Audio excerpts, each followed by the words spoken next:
Mungkin kalau boleh saya sharing dikit soal share screen soal ternak akun sedikit. Ini hari ini kita pembahasannya apa ini, Bos Niko? Hari ini kita akan bahas menghadapi market akhir tahun. Jadi hal-hal apa aja yang perlu diperhatikan, tipsnya nanti seperti apa akan kita bahas malam hari ini. Oke, termasuk bahas ternak akun atau enggak? Kalau enggak, saya mau bahas di depan. Kalau iya berarti nanti ngikuti rundown-nya aja. Kalau ternak akun di materi belum ada sih Bos. Jadi bisa dibahas berarti... dulu nggak masalah. Oke, siap. Kita review dikit ya ternak akun ya, sambil nunggu yang lain join. Oke, jadi ini update-nya ternak akun yang baru seperti ini. Terus kita lampirkan juga tentang NSFX, karena biar orang itu tahu ini yang bikin materi siapa sih gitu kan. Kemarin kan kayak mungkin kayak biasa aja.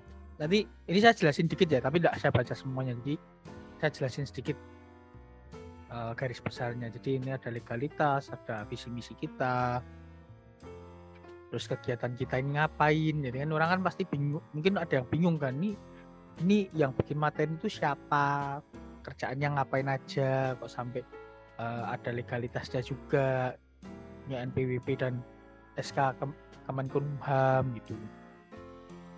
Nah ini kegiatan kita, terus kita juga sampaikan ulang mengapa sistem trading itu penting, karena ternak akun kan termasuk bagian dari sistem trading, dimana ternak akun ini bagian manajemen resiko trading modern. Nah ini metode ini money management trading modern, yaitu metode ternak akun.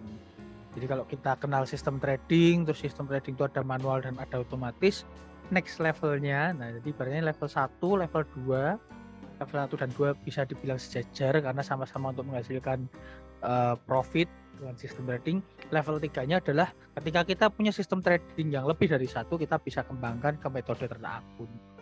Gitu. Terus penjelasan apa itu ternak akun? Ini ilustrasinya. Kalau modal 10.000 ya berarti dipecah, dan bukan cuma sekedar dipecah. Jadi di sini ada penjelasannya, dengan membagi resiko ke beberapa akun yang memiliki sistem trading, setup atau instrumen trading yang berbeda-beda. Jadi poinnya adalah berbeda-beda ini. Baik itu trading manual, semi otomatis maupun full otomatis. Dengan tujuan utama untuk meminimalisir resiko trading yang mungkin terjadi dengan tetap menjaga potensi profit yang bisa didapat dan menjaga psikologi trading tetap stabil. Nah, terus ini contoh tanpa metode ternak akun. Jadi kalau kita tadi masih di level pertama atau level kedua, contoh tanpa metode ternak akun itu kalau ini ya teman-teman deposit ke satu akun trading, terus kita trading seperti biasa, melakukan analisa.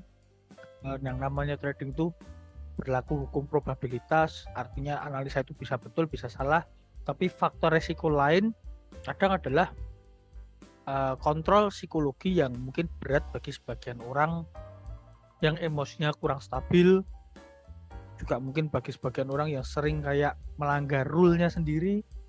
Resikonya apa? Juga terjadi kerugian, misalkan kalau sudah menerapkan, kalau EA pakai cut loss ya kita bisa cut loss 50% dari modal. Tapi kalau misalkan trading manual sampai melanggar rule yang kita bikin sendiri, akhirnya apa? Ya bisa bahkan sampai MC.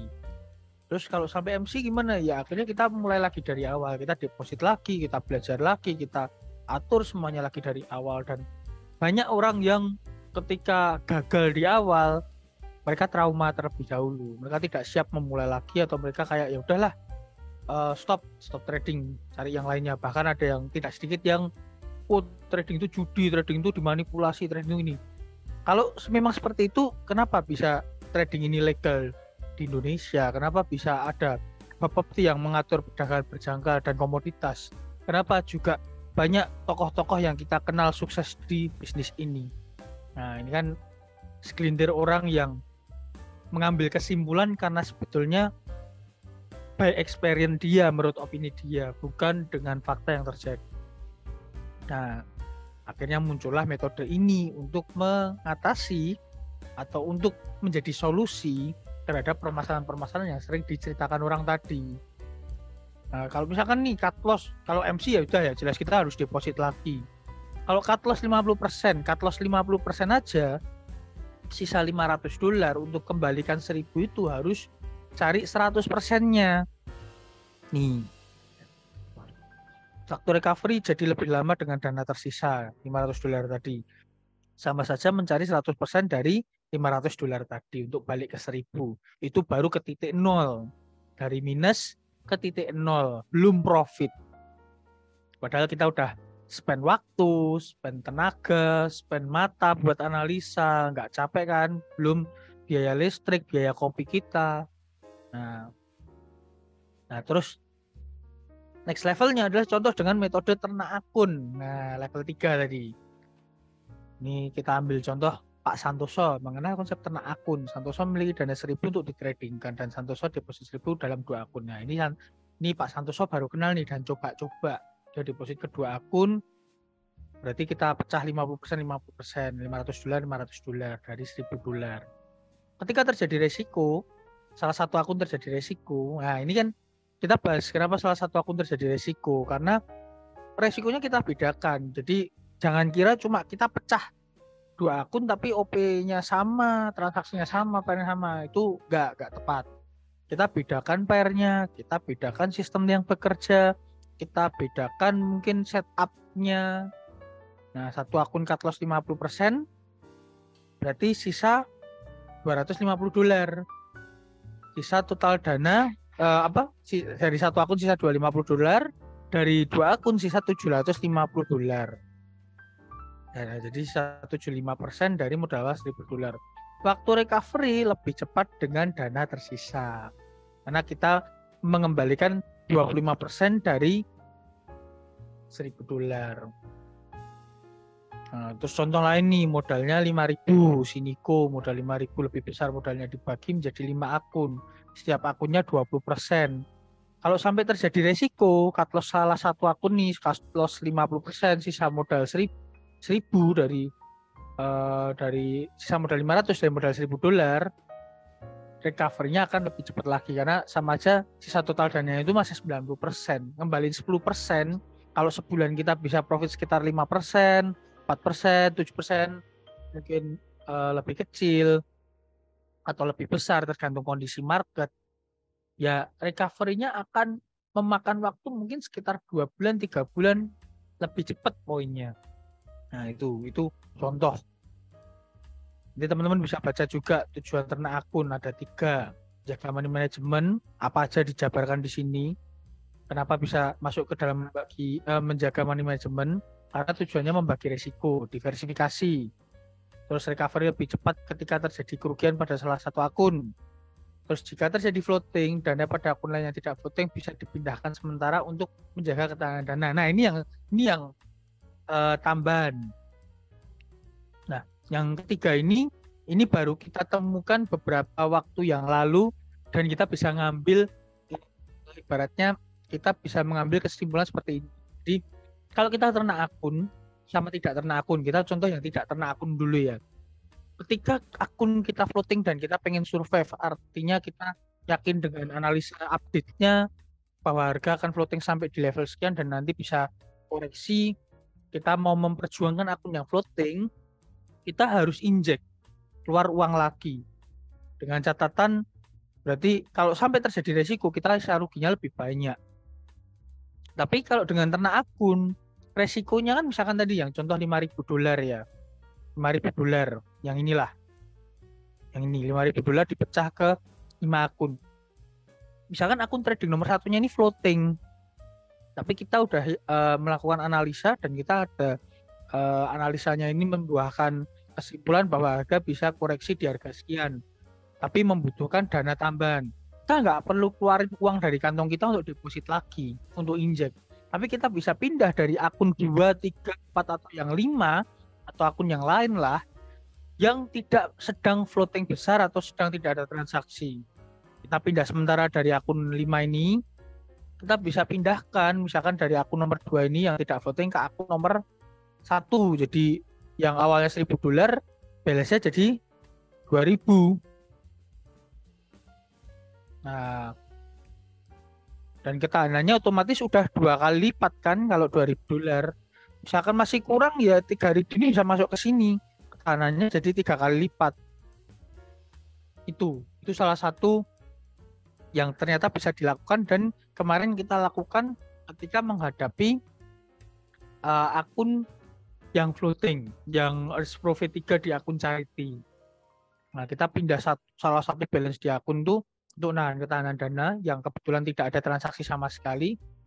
Clear, kita balikin lagi dana itu ke tempat semula. Tanpa kita ngeluarin dari kantong kita untuk injek. Yang kedua adalah tujuannya adalah menjaga psikologi trading. Membagi fokus konsentrasi tidak hanya pada satu akun trading saja. Nah, contoh nih, teman-teman punya satu akun, punya dana 10 juta taruh satu akun misalkan, atau $1.000 taruh satu akun. Terus terjadi floating, apa yang terjadi? Pasti deg-degan, pasti kepikiran terus. Mungkin bahkan sampai nggak bisa tidur, sampai pikiran. Nah, ini kan akan mengganggu banyak hal. Mau kerja juga nggak enak, mau tidur juga nggak bisa, mau sama keluarga juga nggak tenang, liburan fisiknya di mana, pikirannya di mana, beda tempat. Tapi kalau dibagi ke banyak akun, misalkan kita ambil contoh yang 5 akun tadi lagi, yang satu floating, yang lain stabil, ya kita akan lihat lebih tenang. Oh, akun saya yang lain stabil kok, yang floating satu tok. Terus mau gimana kalau floatingnya tambah besar? Oh, tinggal pindah dana dari akun 2 ke akun 1. Nah, kita akan ada banyak opsi untuk money management yang bisa terjadi. Gitu.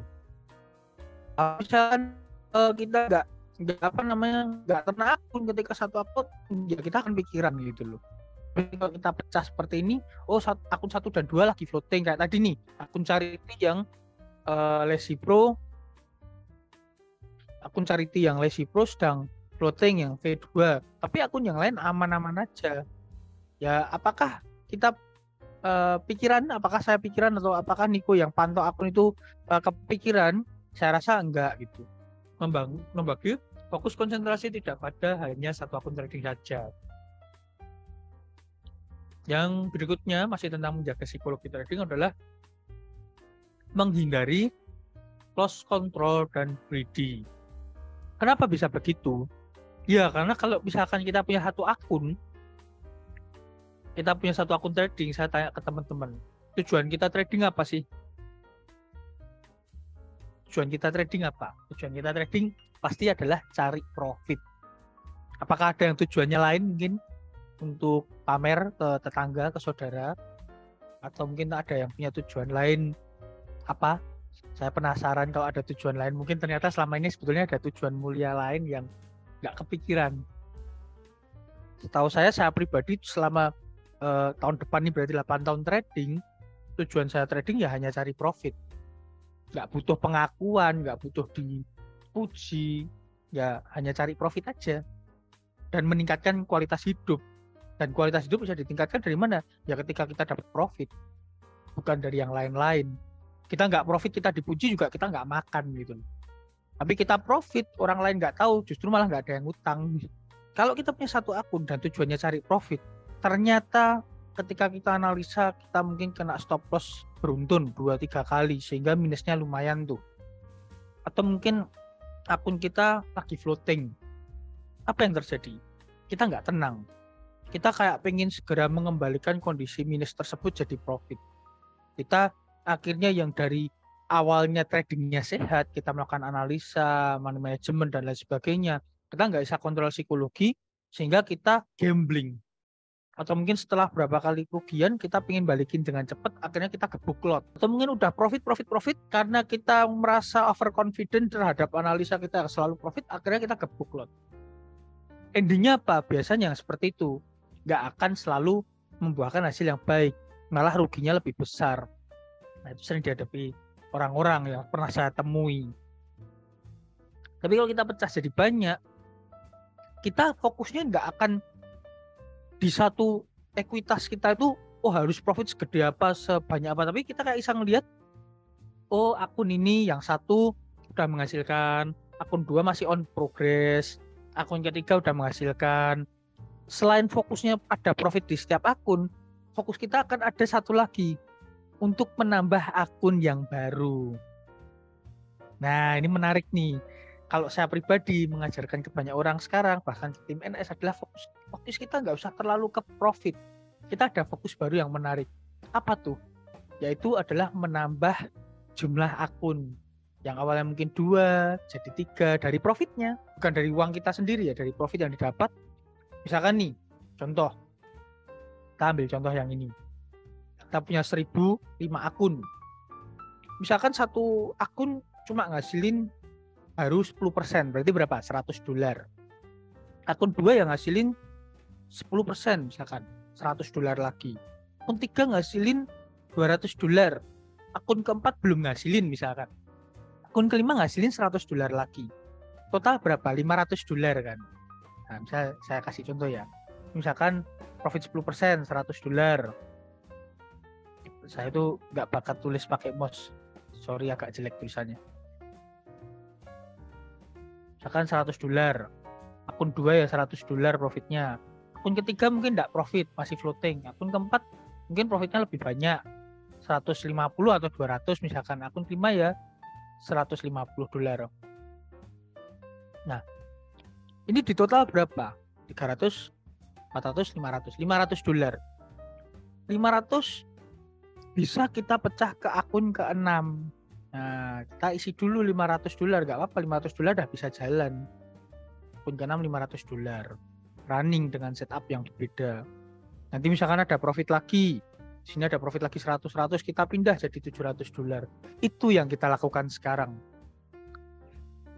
Yang kita lakukan yang dilakukan oleh tim NS dan dilakukan oleh beberapa teman-teman yang udah mengenal konsep ini. Kalau saya pribadi udah ngelakuin ini dari dulu. Yang terakhir adalah portofolio. Nah, multi account dan lebih profesional. Jadi sistem trading yang terukur dan tidak tercampur. Jadi portofolio kita itu jelas, sistemnya tidak tercampur-campur, lebih disiplin, rapi dan profesional. Akun A, pair tertentu, setupnya tertentu, sistem tradingnya jelas. Nah, itu bisa kalau kita mau presentasi ke orang atau ditanya orang, kita akan menjawab dengan lebih elegan. Bukan kayak orang yang bingung menjelaskan. Nah, nanti teman-teman bisa silakan baca sendiri. Di-download dulu aja, nanti teman-teman bisa baca sendiri. Gitu. Terus ini ada contoh ternak akun modal sekian. Jadi ada kita bikinkan simulasinya.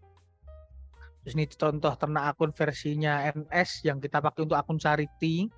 Yang profitnya kita untuk ternak akun lagi dan untuk kita bagikan ke orang yang membutuhkan.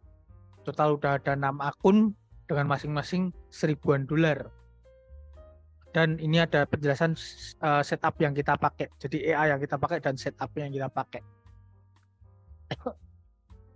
Terus ini kalau teman-teman punya modal berapa, di ternak akun jadi berapa akun, ini juga ada contoh simulasinya. Nah, ini yang kita tambahkan juga, sudah tersedia pilihan paket ternak akun, masa aktif dan harganya. Mau 1 akun, 2 akun, 3 akun, 4 akun, 5 akun, 8 akun. Juga masa aktifnya mau 6 bulan, 1 tahun, 3 tahun, 5 tahun.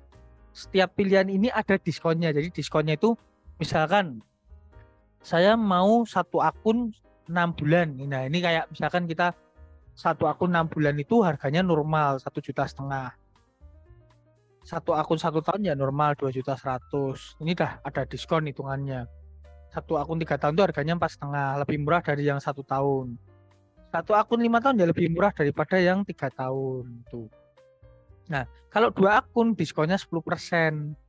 Tapi masa aktifnya misalkan yang ini, misalkan paket yang ini, saya mau 2 akun, masa aktif 1 tahun, diskonnya 10% ditambah 10%, jadi total diskon 20%. Kalau cuma 6 bulan ya diskonnya cuma 10%, jadi 2,7 juta. Tuh.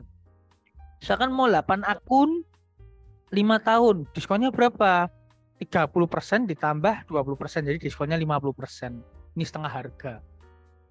8 akun yang 3 tahun, diskon 30% ditambah 15, diskon 45% gitu. Jadi itu udah ada simulasi diskonnya juga. Dan ini sudah kita hitungkan. Dan worth it jika teman-teman mengikuti rekomendasi yang kita berikan ini. Benefitnya ya teman-teman akan dapat beberapa EA, max balance per akunnya sampai $33.000. Jadi mau deposit berapapun bisa dilakukan. Mau sampai $20.000, mau sampai $30.000 itu bisa dilakukan. Terus ada voucher gratis VPS setiap pembelian paket harga minimal 5 juta dan berlaku kelipatan. Jadi setiap 5 juta itu ada voucher 6 bulan VPS. Kalau yang ini 5 akun 5 tahun 15 juta ini berarti dapat 3 voucher. Itu 1,5 tahun. Ini syarat ketentuan, disclaimer, dan sudah selesai itu presentasinya. Oke, siap. Makasih Bos Sarke buat sharing soal ternak akunnya tadi. Kita lanjut ke materi. Saya share screen dulu sebentar.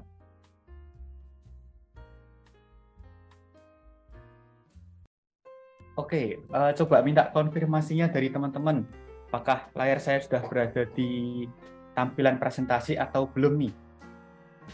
Sudah jelas. Oke, sudah ya. Siap, makasih konfirmasinya.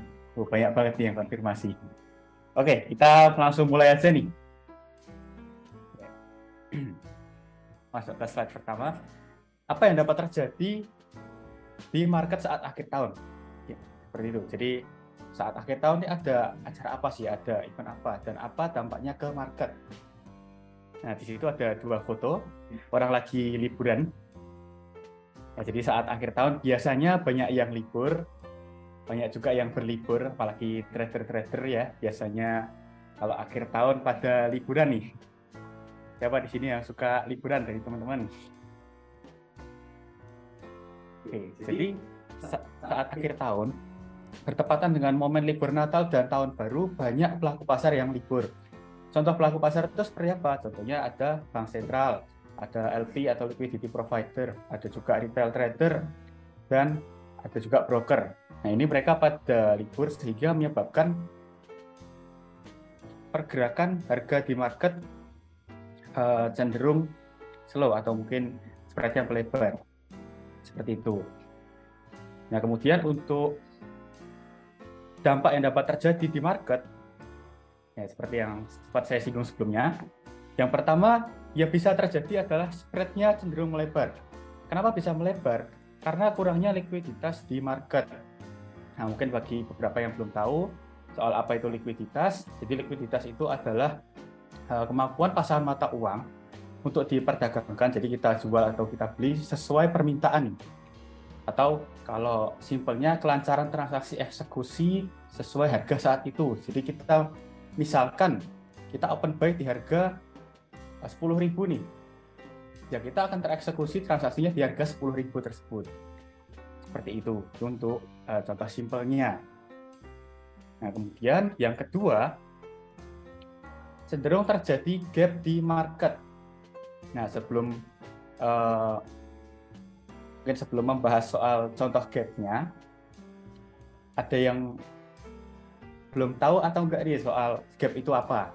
Oke, jadi saya rasa sambil ke market langsung ya, Bos Iko mungkin bisa sambil ke market langsung ya, biar punya gambaran mungkin spread itu seperti apa, gap itu seperti apa. Terus ini kan ada 3 poin nih, spreadnya cenderung melebar, sering terjadi gap, sama pergerakan market ini cenderung slow. Nah, kita lihat langsung, kita coba bandingin langsung biar teman-teman tuh punya gambaran. Mungkin Niko bisa sambil ke market, ke pergerakan harga langsung. Ini tadi ya, seperti yang udah disampaikan juga. Kalau banyak yang liburan, kan sedikit nih yang transaksi. Apalagi tadi ada bank-bank dunia, ada institusi-institusi besar yang memang melakukan transaksi itu ikut liburan juga. Sehingga apa? Sehingga ya dikit yang transaksi. Yang biasanya mungkin harga naik turunnya, volatilitasnya tinggi, ya naik turunnya cepat, jaraknya lebar-lebar, itu jadi mengecil. Ya, pergerakan harga cenderung slow. Dengan sedikitnya yang melakukan transaksi di market, nah ini bisa ngefek ke pelebaran selisih harga jual beli atau spread. Nah, ini biar dibahas sama Niko langsung nih. biar teman-teman punya gambaran seperti apa kondisi market di akhir tahun. Oke, jadi sambil langsung saya contohkan di market. Yang pertama tadi soal spread.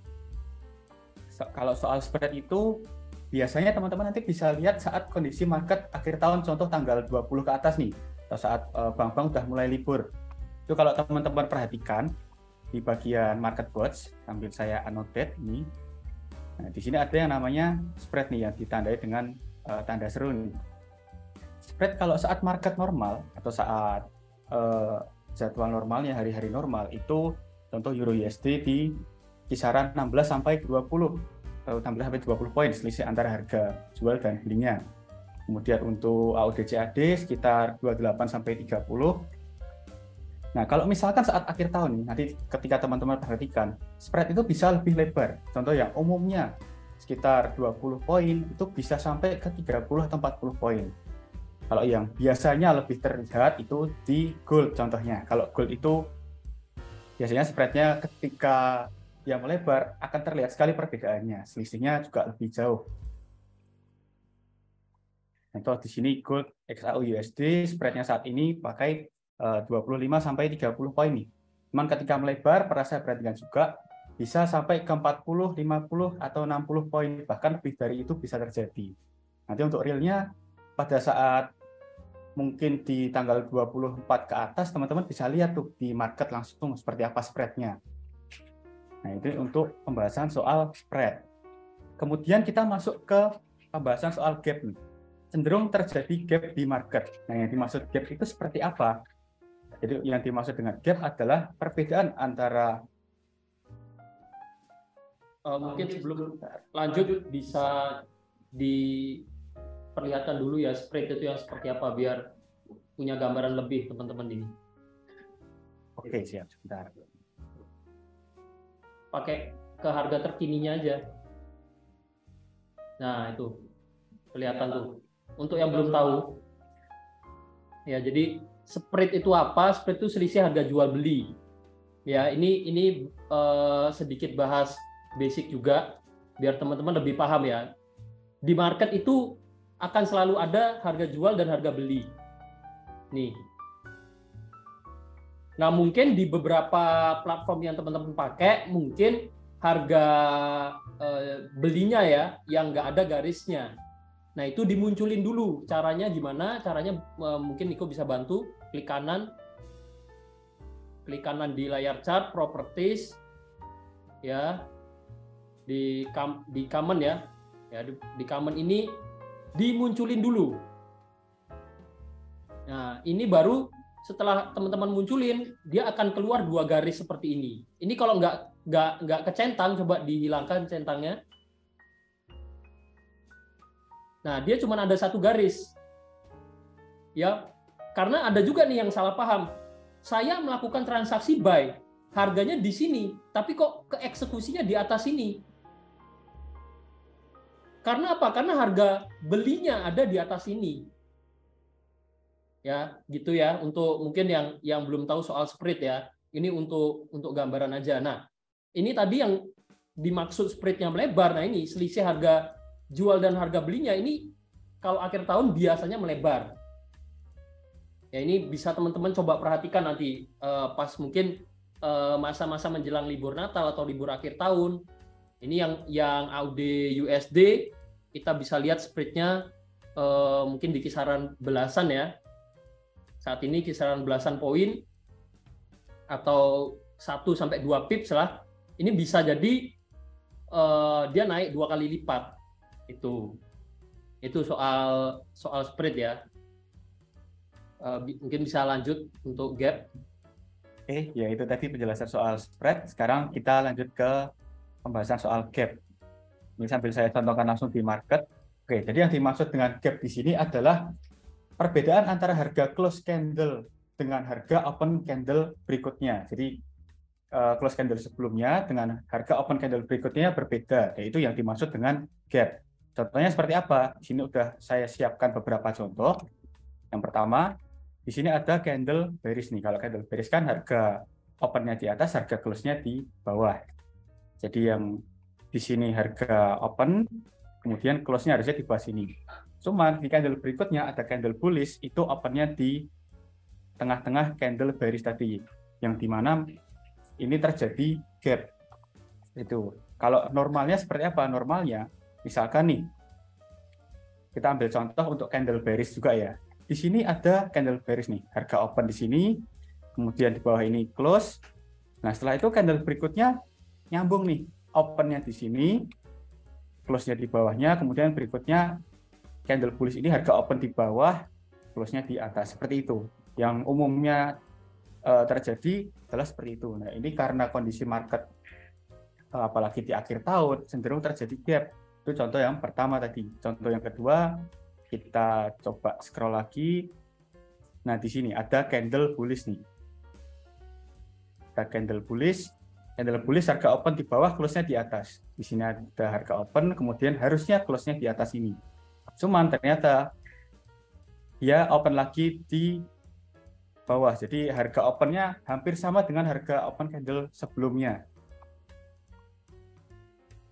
Seperti itu. Seharusnya harga open-nya itu sama atau mendekati dengan harga close candle sebelumnya, yang mana harusnya di bagian atas. Seperti itu. Ini contoh yang kedua. Nah, ini masih termasuk gap-nya yang nggak terlalu besar ya. Nah, di sini kalau kita perhatikan yang cukup terlihat seperti di contoh berikutnya di sini. Ya, ini ada selisih nih antara harga close dan harga open-nya. Seperti yang saya tandai di sini.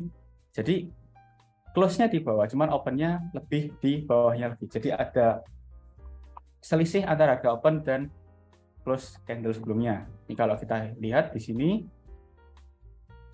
ini harga close-nya di 0.71687, kemudian open berikutnya di 0.71672. Jadi ada selisih kurang lebih di sini sekitar 14 poin seperti itu. Nah, kemudian ada contoh lagi nih. Ya, ini ada contoh lagi di sini. Ada candle bearish, harga open di atas, close-nya di bawah, seperti ini. Jadi dia open di sini, kemudian close-nya di bawah, tapi open lagi. Oh ya, maaf, open-nya di bagian bawah. Oke, jadi agak kurang fokus tadi. Seperti itu. Ini termasuk gap juga. Nah, ini beberapa contoh-contoh gap yang ada di market. Kalau ini kan di time frame H1 atau time frame kecil. Semakin kecil time frame yang digunakan, gap-nya akan lebih terlihat. Seperti itu. Nah, contoh lagi ini di pair AUD USD, kita ambil contoh lain di pair lain. Kita ambil contoh Euro USD nih. Nah, di sini ada beberapa contoh untuk gap-nya. Nah, ini kalau kita lihat, oke, kita masuk ke contoh yang pertama nih. Di sini ada candle bullish, open-nya di bawah, close-nya di atas. Candle berikutnya, candle bullish juga, seharusnya open-nya sama dengan harga close candle sebelumnya nih. Cuman ternyata open-nya lebih di bawahnya. Seperti ini. Kalau misalkan kita ukur, di sini selisihnya itu sekitar 45 poin. Nah, ini termasuk gap. Terus kita ke contoh berikutnya. Yang kita cari yang gap-nya agak terlihat. Oke. Nah, itu gap-nya cukup besar itu. Jadi untuk harga open-nya, kita ambil contoh langsung, harga close-nya itu di 1.131859. Sedangkan untuk harga open candle berikutnya itu di 1.13662. Ini gap-nya sekitar 197 poin. Ini termasuknya cukup besar.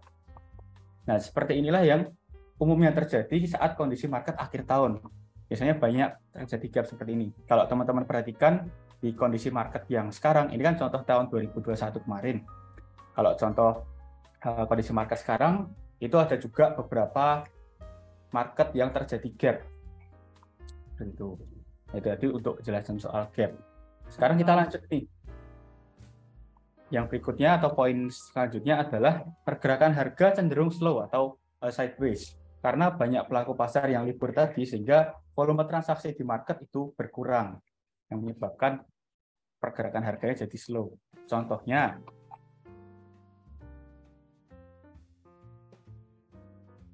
kita ambil contoh seperti di AUD/USD nih. Ya, ini sudah saya tandai juga. Kalau kita hitung di range hariannya, misalkan kita ambil beberapa hari sebelumnya, jadi AUD/USD sempat trending juga. Contoh kita ambil beberapa hari sebelumnya, di sini range-nya itu sekitar 600 poin. Kemudian sebelumnya lagi kita ambil di sini sekitar 480 poin. Kalau kita lihat ke belakang atau di bulan-bulan berikutnya, kita ambil range hariannya. Dari sini kita ambil di bulan November, itu range-nya sekitar 670 poin. Jadi range harian untuk AUD/USD sekitar 600 sampai 700 poin. Nah, ini saat kondisi market mendekati akhir tahun, ini tanggal 20 ke atas, ketika kita hitung di range hariannya, itu lebih pendek daripada biasanya. Seperti contoh di sini 540 poin, kemudian berikutnya di sini itu hanya 300 poin, hari berikutnya juga kita hitung di sini itu 362 poin dan cenderung sideways untuk marketnya. Kita ambil contoh lain nih, di USD CHF misalkan.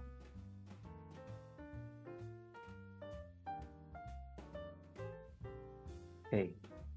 Nah, di USD CHF ini saat di bulan Desember ya, dari saya tandai juga. Ya, ini kalau di awal bulan memang kondisi USD CHF sedang sideways, kemudian mendekati tanggal 20 ke atas itu berarti ini mulai tanggal 21 di sini kita hitung. Kalau kondisinya memang beberapa hari sempat sideways, cuman memang ini sempat ada penurunan yang cukup jauh. Gitu. Tapi kalau untuk range-nya sendiri juga ini tidak terlalu besar. Dari kita bandingkan dari yang sebelumnya, marketnya cukup sering trending juga untuk USD CHF.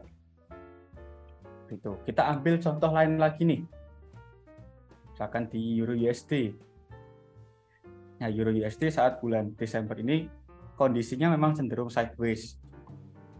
Dan ini apalagi tanggal 20 ke atas itu pergerakannya nggak terlalu besar range-nya. Seperti ini mulai tanggal 20 kita ukur. Di sini sekitar 400 poin, kemudian hari berikutnya ini sempat trending. 290 poin. Kemudian hari berikutnya di sini kita ukur lagi itu sekitar 500 poin. Oke, ada Bos Hanafi Hartanto. GBP USD tahun lalu trending, Bos. Iya, memang sambil kita cek di market ya, untuk kondisi tahun lalu. Ya, di GBP USD ini memang kondisi tahun lalu trending nih, dari tanggal 17 sampai berapa? Sampai awal tahun, sampai Januari. Ya, ini kondisi kalau mungkin teman-teman yang pakai MetaPro juga ingat, terus MetaPro sempat ke floating waktu bulan Desember sampai Januari awal. Apalagi mungkin yang pakai setup M5 pada saat itu sempat ke floating yang cukup besar juga. Yang memang kondisinya kalau pada saat itu marketnya trending. Itu. Nah, mungkin dari Bos Ade atau Bos Narko mau menambahkan sedikit. Oke, mungkin saya nambahin dikit ya. Jadi yang kita lihat kan sebenarnya di akhir tahun, di mana 3 hal tadi yang disampaikan, marketnya slow, terus banyak gap, sama spreadnya melebar. Ini sebenarnya momennya itu momennya hampir bersamaan. Ya, jadi ini cenderung slow. Nah, ini banyak gap di mana gap-gap itu biasanya spreadnya juga melebar. Ya, cenderung jadi satu rangkaian ini di akhir tahun mungkin sampai awal-awal ini ya. Untuk pergerakan harga memang secara keseluruhan kalau kita lihat ya mungkin trending, dia bergerak dalam satu tren, entah itu naik, turun atau kecenderungan sideways. Cuman di momen itu biasanya untuk EA ya, ini terutama untuk EA, kalau trading manual mungkin ini masih kita nyolong momen masih oke. mungkin ada satu dua hari yang kondisinya kurang bagus, tapi overall kalau kita mau cari momen saya rasa masih oke. Contohnya di sini ada support ya, kita mau entry buy di sini untuk trade manual itu masih oke. Cuman untuk EA itu jadi kurang bagus. Ketika ada gap, spread melebar, itu jadi kurang bagus. Nah, kurang bagusnya karena apa? Nanti dibahas lagi sama Niko. Kenapa kok trade manual masih oke-oke aja nih, kita mau cari peluang entry ya. Tapi kalau pakai EA jadi kurang bagus. Karena apa? Karena ini nanti pengaruh di kalkulasi EA-nya. Ya, ini nanti jadi pengaruh di kalkulasi EA-nya. Mungkin bisa ditunjukin sama Niko setelah ini. Oh, dari saya itu mungkin sampai sini dulu. Ada yang mau ditanyain nggak dari teman-teman nih?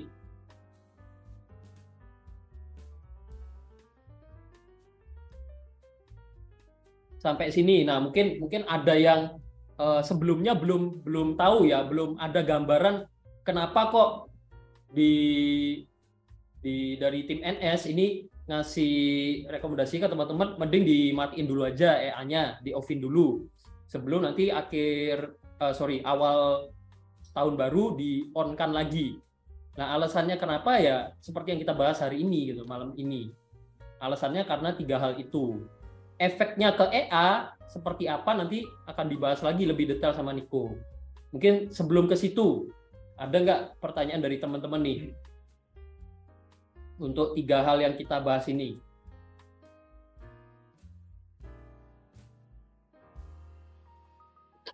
Mungkin selama ini teman-teman cuma dengar-dengar aja ya, oh akhir tahun kondisi marketnya nggak bagus. Nggak bagusnya seperti apa, mungkin kita nggak punya gambaran yang jelas. Oh ternyata hari ini kita bahas nih, kurang bagusnya itu seperti apa, kurang bagusnya karena 3 hal ini. Itu ya. Silakan kalau ada pertanyaan sampai sini. Kalau udah oke, biar dilanjut sama Niko. Oke, ini saya lanjut sambil saya contohkan juga realnya di market. Dampak apa yang bisa terjadi pada EA ketika market akhir tahun. Ini udah saya siapin 2 perbandingan ya.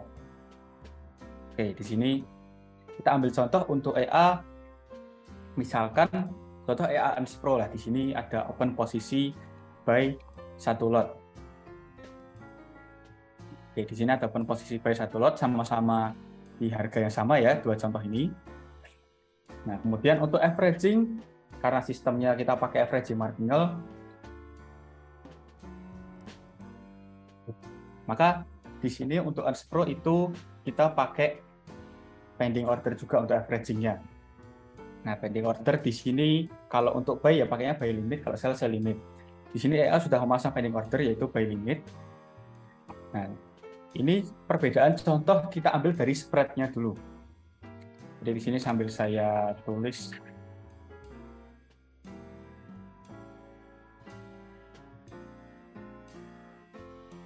Ya, sebentar, agak kekecilan tulisannya. Nah, di sini yang satu kita pakai spread yang lebar, sedangkan yang satu kita kondisikan market dengan spread yang normal.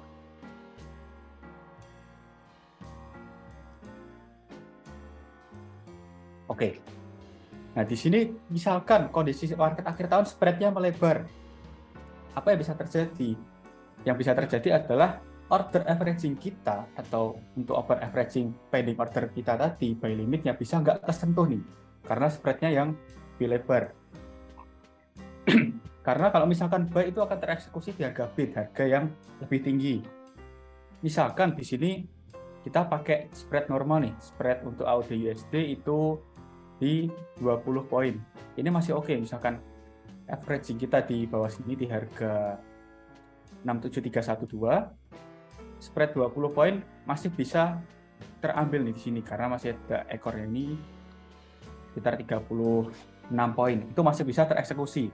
Tapi kalau misalkan spreadnya udah lebih dari 40 poin, ya pending ordernya nggak akan tereksekusi. Yang terjadi apa? Order average-nya nggak jadi tereksekusi, sedangkan order yang awal tadi kita masih kondisinya masih floating, masih running ya, take profitnya di atas, ya kondisi sampai saat ini masih belum take profit. Tuh.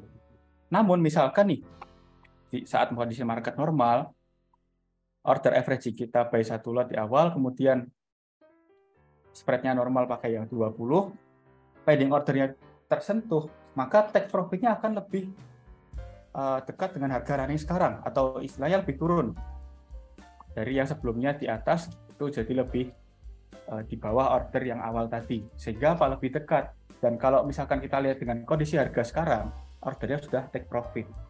Perbedaannya di situ. Jadi kalau misalkan spread-nya yang tiba-tiba melebar, ya order average kita bisa nggak tersentuh nih, atau bisa ke floating lebih lama transaksinya, seperti itu. Nah, inilah salah satu dampak yang bisa terjadi kalau misalkan kita tetap mengaktifkan atau menjalankan sistem EA saat kondisi market akhir tahun.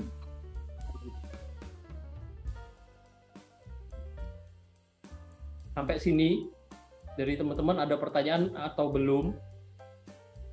Paham nggak sama penjelasannya?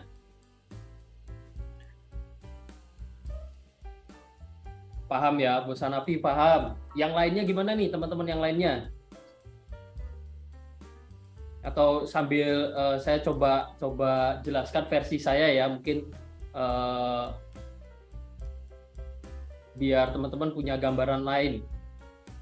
Nah ini baru gabung ya, ini kita bahas spread yang melebar ya, dan ada transaksi yang resikonya bisa jadi tidak tereksekusi. Ya bisa jadi nggak tereksekusi. Ini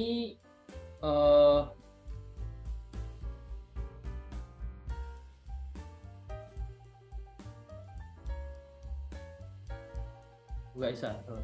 Oke, ini contoh ya. Ini contoh yang di sini diumpamakan tidak tereksekusi karena spread-nya melebar, sementara di sini yang spread normal tereksekusi. Yang maksudnya ini kan spread nih. Ya ini teman-teman coba perhatikan di sini spread. Nah, saya kasih gambaran ini.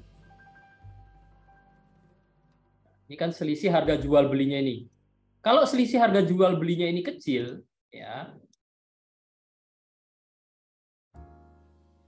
Oh, saya nggak bisa pindah ini ya. Nah, ini kalau misalkan selisih harga jual belinya kecil, jadi ketika kita punya pending order, ya yang diumpamakan di sini kita punya, bentar, nih annotate saya hilang nih. Misalkan kita punya pending order di sini,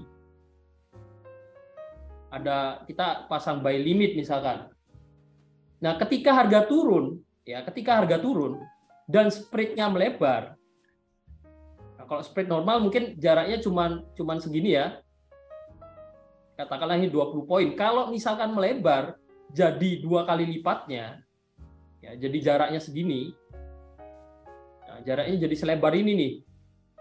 Jadi 40 poin. Nah, ketika harga turun, bisa jadi karena jarak spread yang melebar ini, ya katakanlah jadi lebar gini ya, seolah-olah ya harganya memang turun nih, kena buy limit, tapi nggak tereksekusi.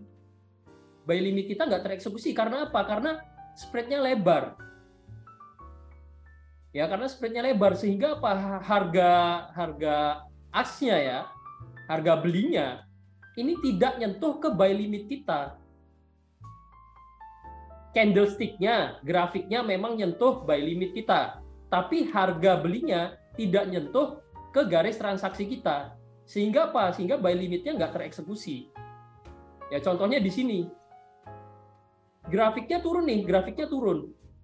Kalau spread-nya normal, buy limitnya tereksekusi. Karena apa? Karena grafiknya turun ke sini. Spread kita cuma 20 ya, sekitar 20.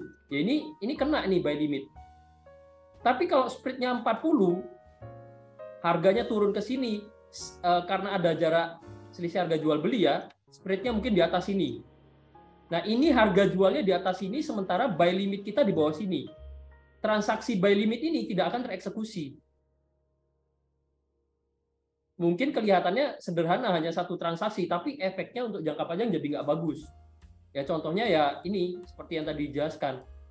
Kalau tereksekusi, take profit-nya bisa lebih pendek. udah kena TP, tapi kalau buy limitnya nggak tereksekusi, take profitnya masih ada jauh di atas nih. Ya, transaksinya belum clear nih. Nah, itu resikonya untuk EA bisa aja kedepannya jadi floating lebih panjang lagi untuk jangka waktunya. Nah, gambarannya seperti itu. Itu ya efek-efek yang kalau di EA efeknya bisa seperti itu. Nah, ini Bos Hanafi tanya lagi nih, kalau akun charity nanti dimatikan nggak Bose? Nah, ini nanti biar dibantu jawab Bos Tiko atau sama Bos Narko langsung ya. Plannya mau seperti apa? Sama kita belum bahas nih tipsnya baiknya seperti apa untuk menghadapi market akhir tahun.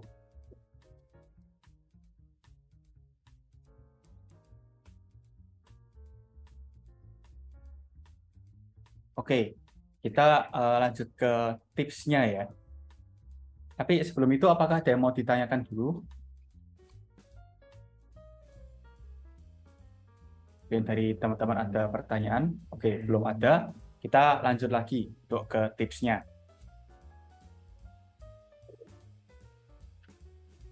Oke, di sini tipsnya ada beberapa. Yang pertama, pertimbangkan untuk menonaktifkan EA selama akhir tahun. Alasannya karena apa? Karena 3 hal tadi. Kondisi market yang cenderung banyak terjadi gap, spread-nya rawan melebar dan sideways atau slow tadi, maka sebaiknya hindari open posisi pada saat itu atau pada saat akhir tahun. Kalau misalkan dari teman-teman yang tetap mau aktifin EA-nya, itu nggak masalah atau diperbolehkan. Cuman sebaiknya perkecil resikonya nih di tips yang kedua. Jadi perkecil resiko itu salah satunya misalkan kita mengecilkan lotnya atau mungkin modalnya kita kecilkan, jadi lotnya akan menyesuaikan. Maka kita punya balance cadangan lagi untuk injek. Seperti itu. Nah, kemudian di tips yang ketiga itu bisa persiapkan dana cadangan untuk injek. Kondisi ini misalkan di akun teman-teman sebelumnya tetap aktifin EA selama akhir tahun nih. Terus ada transaksi yang ternyata floating gara-gara spread-nya mungkin tadi melebar atau ada gap seperti itu.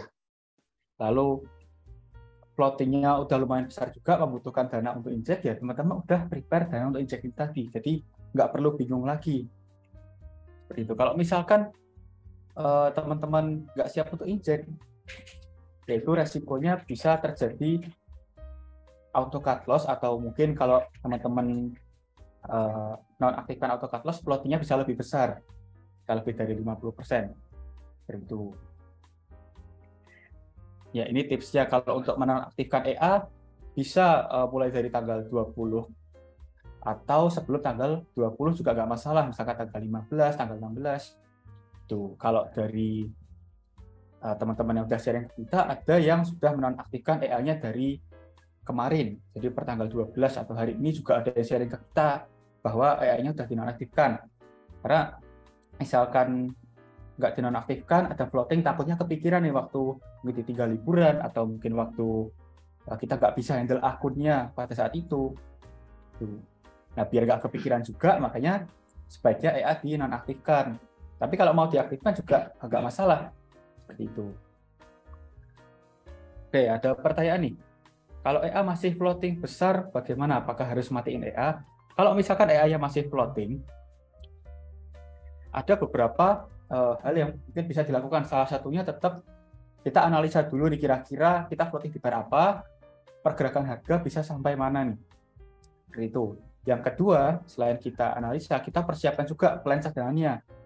Kalau misalkan kita udah punya plan untuk injek dana, ketika floatingnya itu berapa persen, misalkan di 30% nih kalau biasanya saran dari tim NS, 30%, kemudian floatingnya mulai membesar, teman-teman injek itu nggak masalah. Seperti itu. Kalau misalkan masih floating, EA dinonaktifkan, yang terjadi malah misalkan market semakin trending, nanti EA nggak open posisi, yang menyebabkan jarak TP-nya lebih jauh. Gitu. Makanya kalau misalkan floating kecil, di clear posisi masih oke lah untuk menonaktifkan EA-nya. Cuman kalau besar ya sebaiknya bisa di clear dulu posisinya dengan cara kita analisa, kemudian mungkin injek dana, yang penting transaksinya take profit dulu, baru kita nonaktifkan EA-nya. Gitu. Kalau untuk tanggalnya itu tadi bisa mulai tanggal 20 atau mungkin sebelum itu lebih baik. Gitu. Soalnya biasanya kalau jadwal libur itu mulai mendekati Natal ya, jadi 20 ke atas itu biasanya udah pada libur.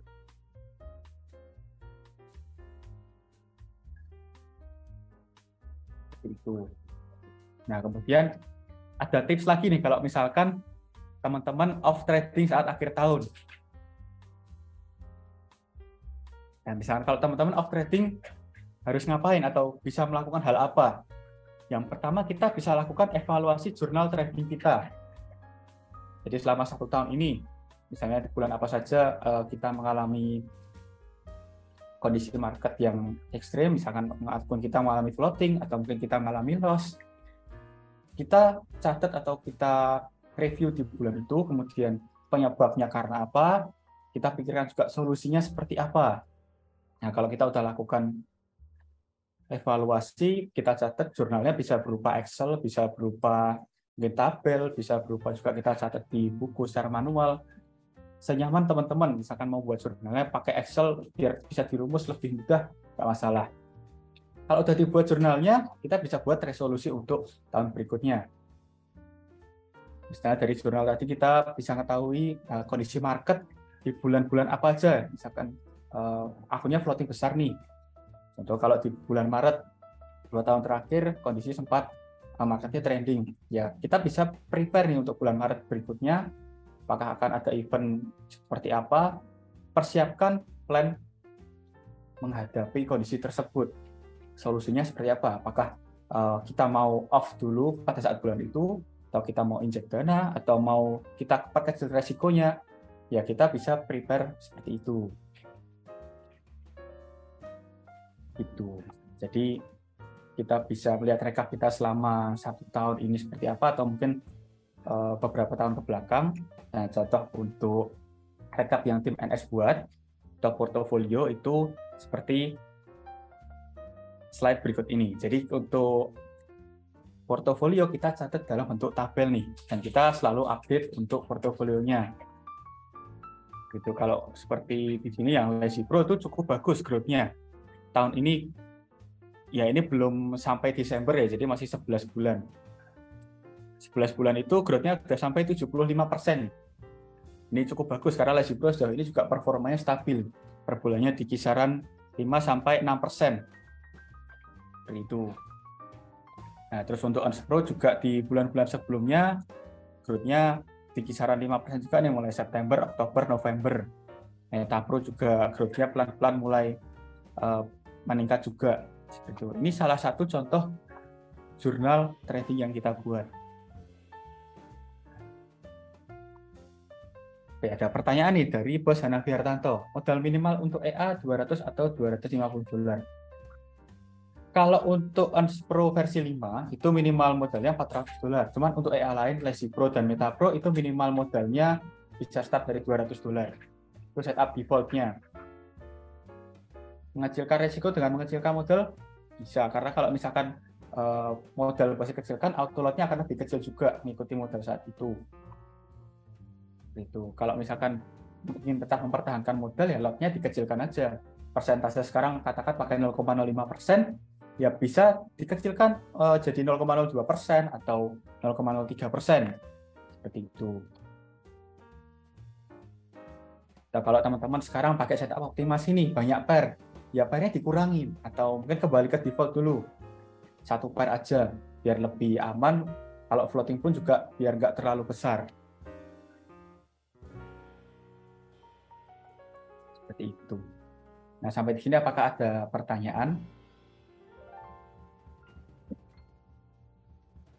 Mungkin saya nambahin dikit juga ya. Tadi sempat disampaikan ya di slide sebelumnya, sempat kita sampaikan bahwa ya kita perlu evaluasi dan lebih ke plan ke depannya seperti apa. Nah, ini saya rasa ini satu poin juga yang membedakan trader yang survive tahunan sama yang nggak survive. Saya rasa nggak cuma di trading ya, di bisnis apapun saya rasa yang yang punya nilai tambah adalah mereka yang melakukan evaluasi terhadap bisnisnya. Kurangnya di mana, sempat terjadi apa, solusinya seperti apa. Nah, itu dipelajari di tahun ini seperti apa. Untuk apa? Untuk plan di tahun depan. Agar kita udah punya plan yang jelas. Kelihatannya mungkin simple. Apa yang bisa kita lakukan ketika EA-off, evaluasi kinerja tahun ini dan resolusi untuk kedepannya? Ya, itu kelihatannya sederhana, tapi itu termasuk poin pentingnya. Contohnya ini seperti Inspro yang di bulan April dia sempat cut loss.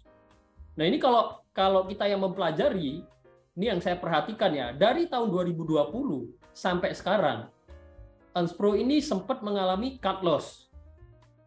Ya, tapi untuk beberapa teman-teman, mungkin di sini juga ada yang join, ada yang memang punya plan untuk mundurin auto cut loss-nya yang dari 50% dimundurin ke 70% mungkin.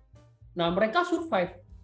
Karena apa? Karena 3 tahun terakhir ini ternyata memang ada yang cut loss, tapi untuk floating totalnya itu nggak sampai ke 70% ya, sampai nggak Niko? Tolong di. Untuk Inspro nggak sampai sih. Nggak sampai ya, oke. Jadi floatingnya itu ternyata cuma sampai ke 55%. Atau ya rata-rata ke 60% lah. Tapi nggak sampai ke 70%. Nah, di sini kita bisa buat plan nih untuk tahun depan. 3 tahun terakhir memang sempat ada cut loss. Tapi ternyata untuk floatingnya itu cuma sampai ke 60%, nggak sampai ke 70%, udah balik arah kena TP untuk yang masih hold saat itu.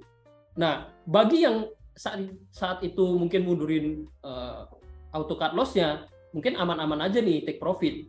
Tapi ada juga termasuk saya yang kena auto cut loss. Terus plan-nya apa? Ya ini jadi pertimbangan penting. Kalau Inspro itu sebenarnya mungkin auto cut loss-nya kena, tapi ke 70% nggak sampai.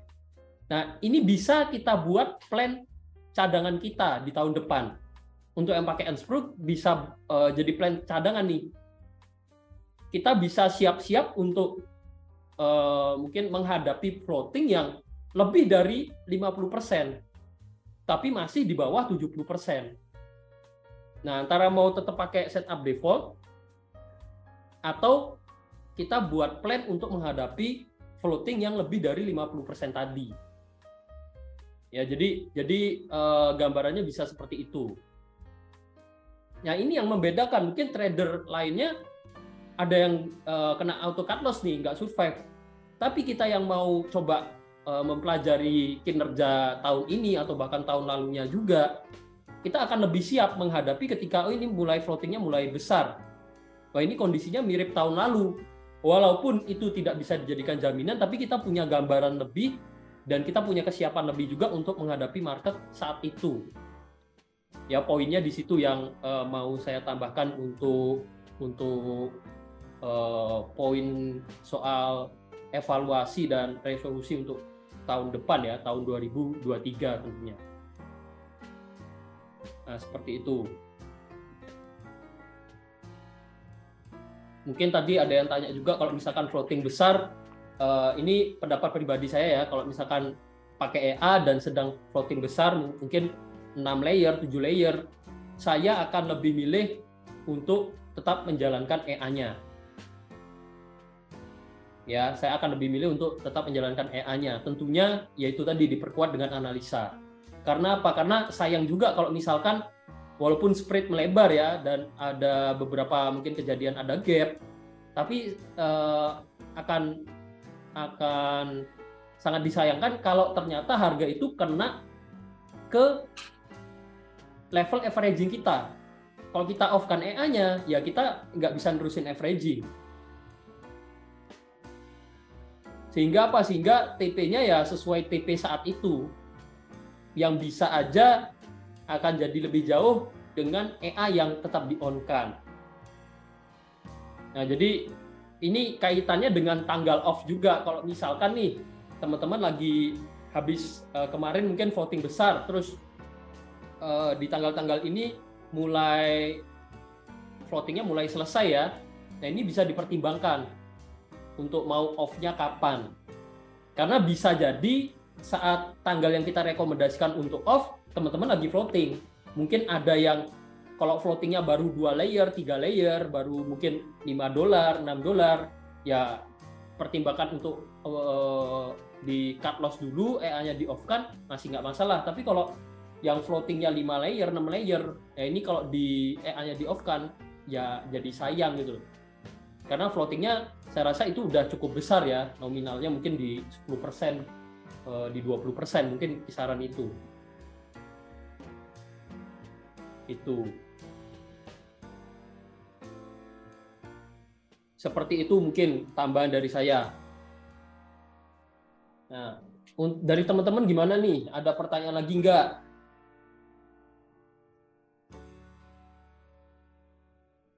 Kita lebih banyak diskusi aja kalau soal EA ya, karena untuk materinya saya rasa mungkin dari Niko ini aja ya, Niko.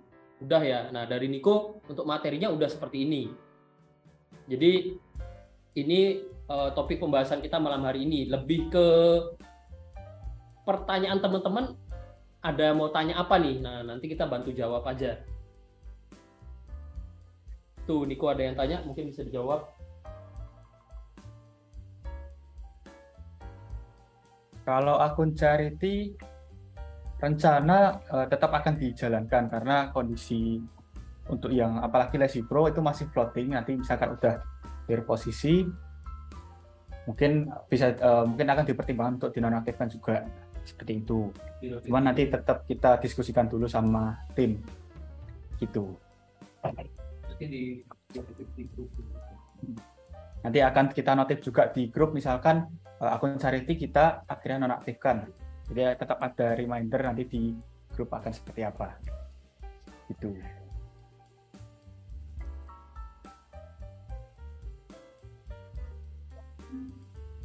Oke, apakah ada yang mau ditanyakan lagi mungkin? Atau mungkin di sini masih ada yang floating juga nih.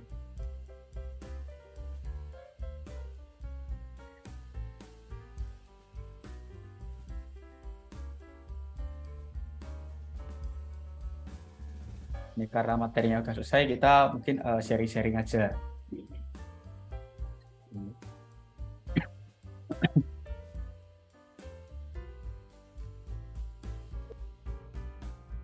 Oke, ada pertanyaan nih dari Bos Adam Raditya. Misal punya 4 akun, kita nonaktifkan 3 akun dan jalan 1 akun dengan dana cadangan dari akun yang lain.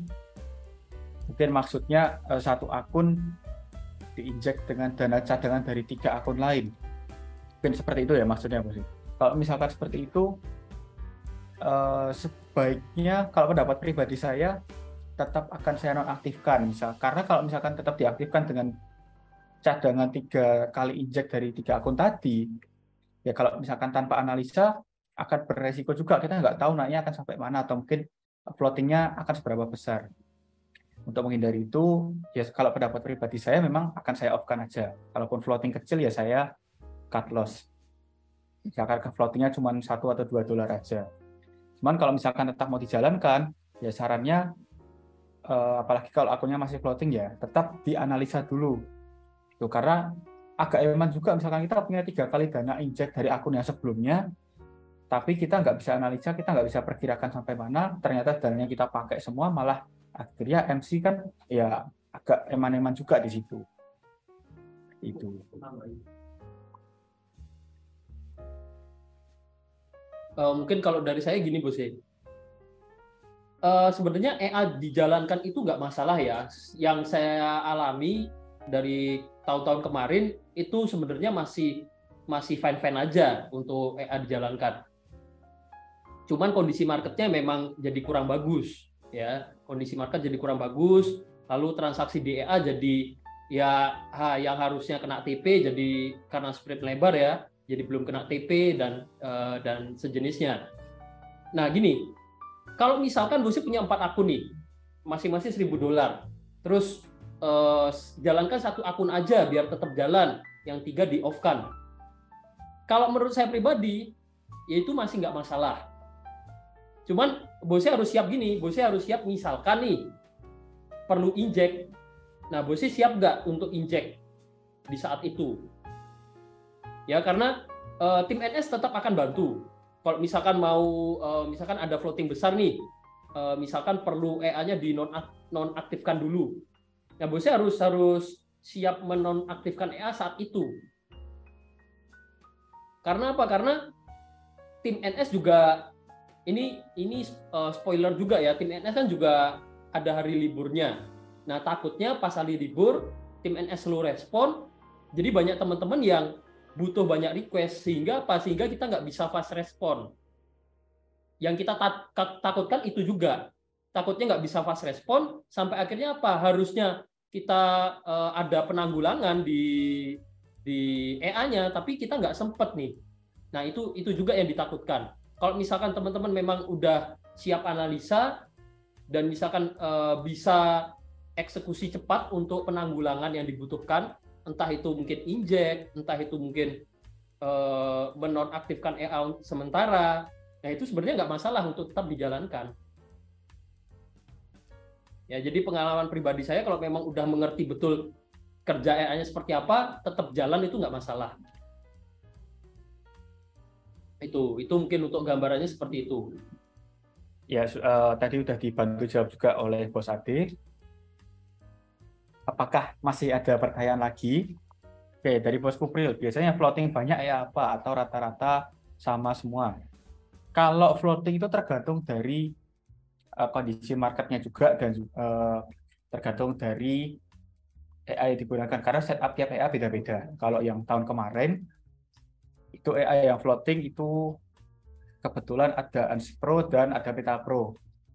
Itu. Cuman kalau yang tahun ini kondisi sekarang yang masih floating itu Lazy Pro. Jadi tidak tentu, tergantung dari kondisi marketnya juga. Nanti kita pantau dulu, kita wait and see marketnya seperti apa. Jika lagi floating, selain analisa bisa juga dikasih estimasi berapa dolar dana injek yang dibutuhkan. Kalau misalkan mau mengkalkulasi kira-kira dana yang dibutuhkan berapa dolar, itu sebenarnya bisa dihitung. Kalau di tim NS itu ada tabelnya untuk menghitung averaging-nya. Nanti kalau misalkan bosnya mau minta bisa request ke tim NS saja, bisa japri ke nomor saya atau lewat Telegram.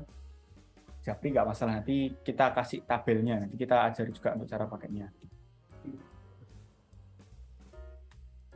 Oke, ini Lazy Pro versi 2 ya nih, floating-nya juga lumayan besar nih. ODCAD juga ikut naik. Ya, kondisi sekarang masih floating-nya kalau di akun Charity itu sekitar 15% ya, Mas Ian. Itu mungkin kalau yang EA-nya nggak ada open posisi, apalagi Lazy Pro, coba bisa dicek dulu apakah EA-nya running atau enggak. Kalau misalkan bingung, bisa minta bantuan ke tim NS juga. Nanti akan dibantu cek oleh tim NS. Gitu. Terus, apakah ada pertanyaan lain? Oh, barusan ada. Ya mungkin itu bisa jadi karena koneksi atau pergerakan harga.